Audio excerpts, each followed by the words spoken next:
Hello বন্ধুরা, সবাইকে শুভ সকাল। তোমরা সবাই কেমন আছো? আশা করছি সবাই অনেক ভালো আছো। আমি লাইফস্টাইলের নতুন একটা ব্লগে তোমাদের সবাইকে অনেক অনেক স্বাগত, অনেক ভালোবাসা। তো বহুদিন হয়ে গেল তোমাদের সঙ্গে কোনো রকম ডেলি ব্লগ আমি শেয়ার করছি না। তো কেন শেয়ার করছি না আজকে ভিডিওর মাধ্যমে তোমাদেরকে বলবো। তো চলো আগে কাজগুলো করি, তারপরে কাজ করতে করতেই নাই তোমাদের সঙ্গে এটা শেয়ার করব। তো সকালবেলা উঠে রান্নাবান্না তো সেরে নিয়েছি, তোমাদের দাদাভাইও অফিসে চলে গেছে। তো তারপরে এই যে কিছু জামা কাপড় সকালে মেলে দিয়েছিলাম সেগুলো তুলে নিয়েছি।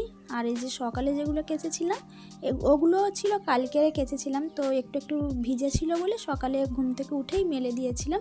তো তোমাদের সঙ্গে ওটা শেয়ার করা হয়নি। যাই হোক, এখন আবার কিছু জামা কাপড় এই যে কেচে দিয়েছি, তো সেগুলোই মেলে দিলাম। তারপরে একটু চা খেয়ে নিয়ে লেগে পড়েছি ঘরের কাজে। তো যেটা বলছিলাম তোমাদেরকে, আমি অনেক দিন হয়ে গেলে তোমাদের সঙ্গে কোনো রকম ডেলি ব্লগ শেয়ার করতে পারছি না। শেয়ার করি 2-3 মিনিটের কিছু কিছু ভিডিও তোমাদের সঙ্গে শেয়ার করছি, বাট আগে যেরকম রোজকার ডেলি ব্লগ তোমাদের সঙ্গে শেয়ার করতাম তো সেটাই শেয়ার করছি না। তো ভীষণভাবে কমেন্ট আসছে, দিদি তুমি ডেলি ব্লগ কেন শেয়ার করছো না, কী প্রবলেম হয়েছে? তো যারা আমাকে কমেন্ট করেছো তাদেরকে আজকে ভিডিওর মাধ্যমে আমি বলবো যে আমি কেন ডেলি ব্লগ তোমাদেরকে শেয়ার করছি না। তো সবথেকে বড় কথা কি বলো তো, মনের অবস্থা যদি ভালো থাকে না, তো সত্যি সব কিছু কিন্তু হাসি মুখে জয় করা যায়। আর যখন মন ভালো থাকে না, তখন কিন্তু সোনার থালায় খেয়েও না শান্তি আসে না। তো সেই রকম কিছু একটা বলতে পারো আমার সঙ্গে এখন হচ্ছে। তো এখন আমার সময়টা না খুব একটা ভালো যাচ্ছে না বলতে পারো। তো দেখো, সবার জীবনে তো ওঠা পড়া নেমেই থাকে। তো হয়তো সেই সময়টা এখন আমার এসছে, আমার জীবনে হয়তো একটু প্রবলেম চলছে। তো সেই জন্যই হয়তো আমি মানসিকভাবে এতটা ভেঙে পড়েছি, যেটা তোমাদের সঙ্গে আমি শেয়ার করতে চেয়েও বারবার শেয়ার করতে পারি না কিছু কারণের জন্য। কি বলো তো, সোশ্যাল মিডিয়াটা একটা এমন জায়গা না, যে যেমন ভালো মানুষ আছে তোমাকে ভালোবাসার জন্য, তেমন কিন্তু অনেক খারাপ মানুষও আছে তোমার খারাপ সময়ে অনেকটা মজা নেওয়ার জন্য। তো সেই জন্য কিছু খারাপ মানুষের জন্য সব কিছু আমি ভিডিওর মাধ্যমে তুলে ধরতে পারি না। আর যারা আমাকে ভালোবাসো তাদেরকে অনেক অনেক ভালোবাসা, যারা আমার এত টেনশন করো, আমাকে নিয়ে এত ভাবো। সত্যি এত সুন্দর সুন্দর কমেন্ট যখন দেখি না, মনটা যেন পুরো জুড়িয়ে যায় যে মানুষরা আমাকে এত ভালোবাসে। আর কিছু কিছু মানুষের এত উল্টোপাল্টা কমেন্ট দেখি, মনে হয় যে ওদের সঙ্গে আমার কিসের শত্রুতা, কেন ওরা আমার সঙ্গে এরকম খারাপ ব্যবহার করে। এক তো ক্যামেরার পিছনে এত টেনশান, এত কি আর বলবো, বলতে পারছি না, যেটা ক্লিয়ারভাবে আমি বলার চেষ্টা করছি, সেটা বলতে পারছি না আমি কিছু। কি আর যাই হোক, চলো, বুঝতেই পারছো হয়তো আমার হ্যাঁ না কমেন্টে তোমরা হয়তো বুঝতেই পেরে যাচ্ছ যে আমি কি তোমাদের বোঝানোর চেষ্টা করছি। তো যাই হোক, কমেন্টগুলোর কথা বলছিলাম। তো যারা আমাকে কমেন্ট করেছিলে যে দিদিভাই তুমি কেন ডেলি ব্লগ দিচ্ছ না, তো কিছু সমস্যার জন্য আমার মন মেজাজ খুব একটা ভালো নেই, তো সেই জন্যই কি আর সেরকমভাবে কিছু শেয়ার করতে পারছি না। তো ঠিক আছে, খারাপ সময় এসছে, এটা চলে যাবে, আশা করছি সামনে আমার ভালো সময় আসবে। তো আমি চাই যে আমার ভালো কিছুগুলো তোমাদের সঙ্গে শেয়ার করি, খারাপ জিনিসগুলো যতটুকু পারি আমি ইগনোর করার চেষ্টা করি তোমাদের কাছ থেকে। কারণ আমি চাই না যে আমার জন্য তোমাদের কোনোরকম কোনো টেনশান হোক। আমি সবসময় চাই যে আমার জন্য তোমরা খুব ভালো থাকো, আনন্দে থাকো। আমি চাই যে তোমাদেরকে এমন এমন আমি কন্টেন্ট দেবো যেটা দেখে তোমরা অনেক ভালো থাকো, অনেক খুশি হও। আমি চাই না যে আমার কিছু কন্টেন্টের জন্য তোমাদের মনে কষ্ট হোক। বাস এইটুকুনের জন্যই আমি সেরকম কিছু তোমাদেরকে তুলে ধরতে পারি না বা তোমাদেরকে দেখাতে পারি না। তো জাস্ট এটাই ছিল। ঠিক আছে, সমস্যা এসছে, কোনো ব্যাপার না, সেই সমস্যাটাকেও আমি জয় করে আবার যখন ভালো কিছু হবে তখন অবশ্যই তোমাদের সঙ্গে সেটা শেয়ার করব। তো দেখো, গল্প করতে করতে কতগুলো কাজ আমার কমপ্লিট হয়ে গেল। সত্যি কথা বলতে বলতে না, এই কাজগুলো যখন আমার হয়ে যায়, সত্যি বলতে আমার কোনো রকম কোনো কষ্ট হয় না শরীরে। আমি খুব ভালো করে কাজ করি।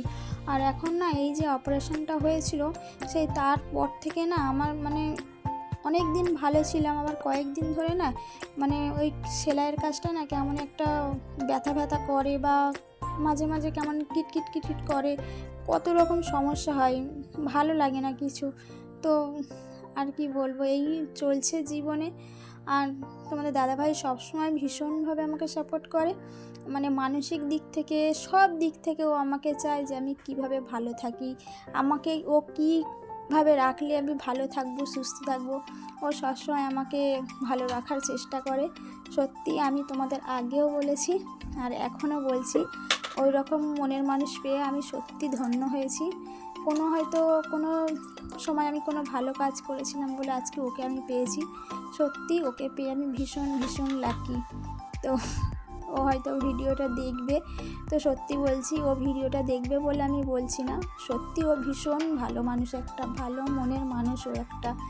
এইভাবেই আমি চাই ও আমাকে যেন সারাটা জীবন ভালোবেসে যায়, আমার পাশে থাকে, আর আমিও যেন ওর পাশে এইভাবেই সারাটা জীবন থাকতে পারি, ব্যাস এতটুকুই। তো অপারেশনের পরে আজকের এই প্রথমবার কিন্তু আমি বালতি করে জল নিয়ে ঘর মুছছি। এতদিন তো তোমরা দেখেছো মানে কাপড় ভিজিয়ে এনে মুছি, আবার গিয়ে কাপড় ধুয়ে নিয়ে মানে খুব একটা জল চাগাতাম না, কিন্তু এই আজকের প্রথমবার আমি বালতি চাগিয়ে ঘরটা মুছছি। আর সত্যি কথা বলতে ঘর দোরগুলো সুন্দর করে গুছিয়ে রাখতে না বেশ ভালো লাগে। এই 10 বার করে মানে কাপড় ভিজিয়ে মোছো আবার যাও, খুব মানে প্রবলেম হয় গো, অনেক দিন ধরে মানে ভালো লাগে না যেন। তোমার দাদাভাই বারবার বলে দিয়েছিল যে এখন বালতি চাগাবে না, তো সেই জন্য ওর কথা মাথায় রেখে আমার মানে একটু দেরি হতো হয়তো কাজ করতে, তবুও আমি ওই রকমভাবেই কাজ করতাম। কিন্তু আজকে ভাবলাম যে না, বালতি করে জল নিয়ে মুছি, কতদিন আর এরকম করবো বলো, চেষ্টা তো করতে হবে আমাকে সুস্থ হবার। সবসময় অসুস্থ অসুস্থ ভাব দেখালে তো হবে না, সংসারের কাজ নিজেকে সুন্দরভাবে করতে বেশ ভালোই। আর এটা কালকের ভিডিও আজকে তোমাদের সঙ্গে শেয়ার করছি। তো ঘর দোর মোছাও হয়ে গেলে আমি চান টান করে নেব, সেরকম কিছু আর কাজ নেই। কারণ কি বলো তো, সকালে রান্নাটা হয়ে যায়, তো রান্নার কোনো ঝামেলা থাকে না। তো সেই জন্য আমার সকালের কাজটা হলো তোমাদের দাদাভাই বেরিয়ে গেলে এই যে জামা কাপড় কেচে শুকাতে দিয়ে আর ঘরটা মোছা, ব্যাস, আর কোনো রকম কোনোই কাজ থাকে না। তো আমি ঘর দোরটা মুছে নিয়ে দুপুরে খাওয়া দাওয়া করবো, দুপুরে খাওয়া দাওয়া করে নিয়ে একটু রেস্ট করব। তো ঘর দোর মোছা হয়ে যেতে তারপর চান টান করে নিয়ে খেয়ে শুয়েছিলাম। তো তোমাদের দাদাভাই যেরকম রোজ দুপুরবেলা মানে লাঞ্চ টাইমে ও ফোন করে সেরকম ফোন করেছিল, তো বললো যে আজকে তাড়াতাড়ি বাড়ি চলে আসবো, সেরকম কোনো কাজ নেই, এক জায়গায় যাওয়ার আছে, ব্যাস সেই কাজটা সেরে নিয়ে আমি বাড়ি চলে আসবো। তো আমি তো ফোনটা শুনে মানে এতটা খুশি হয়েছি কি বলবো। ও যেদিনকে তাড়াতাড়ি চলে আসে আমাকে ফোন করে দেয়, আর আমি ভীষণভাবে মানে আনন্দে থাকি যে ও বাড়িতে তাড়াতাড়ি চলে আসবে আজকে। হ্যাঁ, তোমার দাদাভাই জানে না আমি ভিডিও করছি। ও ঘুড়ি ওড়াচ্ছে এখন, ওই যে ওর ঘুড়ি কোথায় গেল, সেই যে ওই ঘড়ি ইয়েলো কালার ঘড়িটা ওর, এই যে এখন ঘুড়ি ওড়াচ্ছে। এই যে আরেকটা এই যে চাল কুমড়ো, এখন বলবো না, হ্যাঁ পরে বলবো।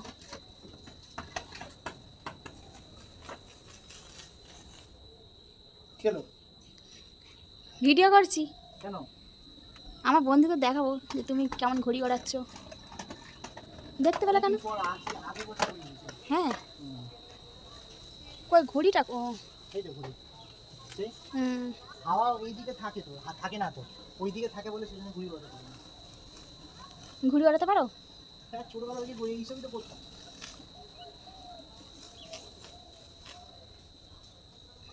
আজকে উড়াবো, কালকে হাত ব্যথা হয়ে যাবে। বারে হ্যাঁ, পাহাড়ে খাওয়া আছে নাকি?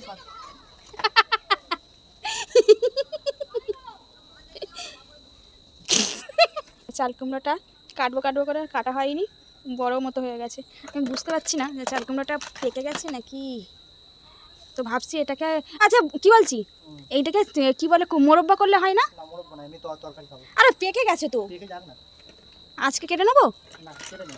কেন না? হ্যাঁ, বলছি এটা একটা ফটো ফটো তুলবো, এটা তো ভিডিও হচ্ছে। ঘুরতে ফটো কি করে ফটো তুলবো? ফটো উঠবে না, কেন উঠবে না? তুমি খেলো না। তো যা চাল কুমড়োটা কেটে নিয়ে সকালে যদি রান্না হয়, যা পড়ে গেল মনে হয়। কোথায় পড়ে যাবে? লোহা আবার ঘুরছে। কই আর ঘুরি গো, সে একজন আসছিল, সে কোথায় গেল? তুই পালিয়েছিস ভয়। হ্যাঁ। আমি আজকে বেড়েছি না, হ্যাঁ তুই কিন্তু ভয় পালিয়েছিস। হ্যাঁ হ্যাঁ, মাঠের রাজা হয়েছে। ছোটা ডন কি করবো তাই ভাবছি।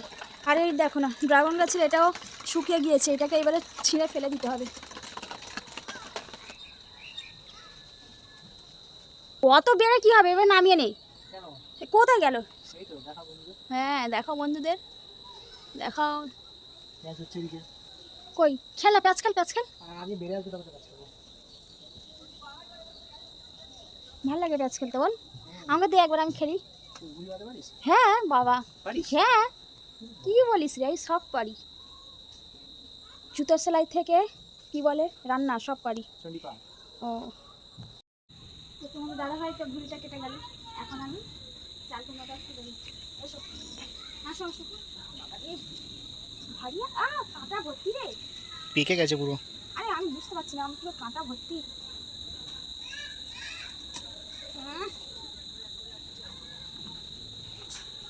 আচ্ছা এত গায়ে কাঁটা কেন বলতো?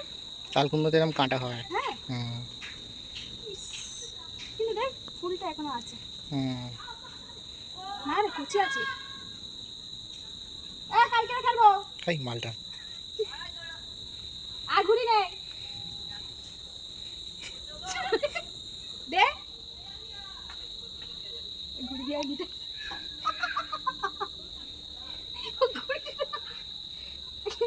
আর না বাচ্চাদের সাথে এরকম খেলতে এগুলো তো দেখাবো, দাদির সাথে কথা বলছিলাম।